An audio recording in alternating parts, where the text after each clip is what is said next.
slang term for doing heroin is called chasing dragons. It's been such a long time. This is about the time that I wasted. While you wear your medallions, I'll be out chasing dragons. It was a soul-bearing session. Doing heroin, chasing dragons. And that's when you go back to Yeah. Singer-songwriter Navarone Garcia, holding back nothing about his difficult past. None of it was glamorous. People know about him, but they don't know him. Anti-drug activist and recovered addict Michael De Leon says he couldn't ask for a better partner in his mission to fight youth addiction. The fame and the family and everything, he tried to run away from that for so long. He's not running away from that anymore. Navarone, you come from a famous family.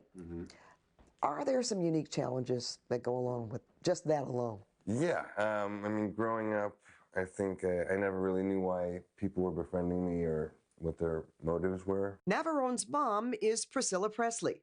With the exception of a few set visits as a child and red carpets as a teen, Navarone mostly avoided the limelight. I did. Everyone knows Elvis. And your sister Lisa, we know they struggled with addiction, and your mom Priscilla also shared some of her struggles. Is that like a rite of passage in the entertainment industry? I think it's prevalent, yeah. A lot of times artists look for ways to escape and kind of get, and Hollywood is somewhere that offers all the things that, you know, you're looking for to escape, and it becomes easy to get sucked into, probably.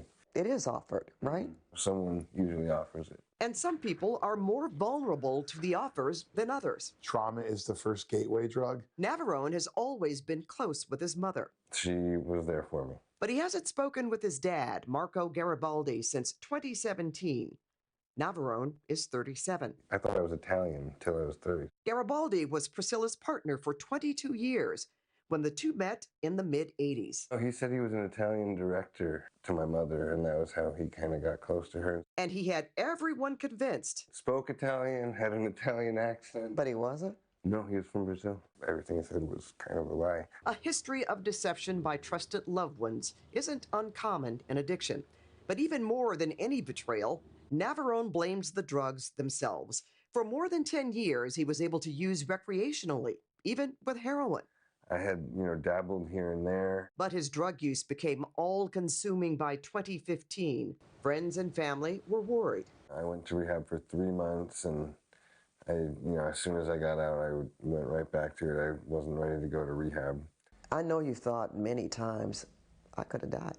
I honestly don't know how I did not. By 2022, Navarone decided to try quitting on his own. I actually stayed awake for 22 days straight at my mother's house without sleeping. I was hallucinating. It was a wild time. What's the secret to sobriety, Michael? Connection is the secret to sobriety. Connecting with people, and then purpose. You have to find the purpose of your life. It was Priscilla who introduced Michael to Navarone. The two now share a connection and a purpose, arming kids with the reality of their experiences. The years that I wasted in my addiction. These days, Navarone is still estranged from his father, but he connected with his Brazilian aunt, uncle, and newfound cousins. The best family in Brazil. Well, some kids will see that you have survived drug addiction, and you seem to be okay. I think it's going to be a while. What don't they see? In the years I spent not socializing, not being with my friends, and the friends that I've lost. Chasing dragons, and some of them didn't make it out. Wow, I'm at the top of the mountain again. What a story, Pat. Well, Navarone has a band. It's called Them Guns. Tomorrow morning, Navarone will share the turning point that he says fueled his full-blown addiction and more on why it took so long for him to discover his Brazilian roots. That's coming up tomorrow, starting at 7 on KCAL News Mornings on Channel 9.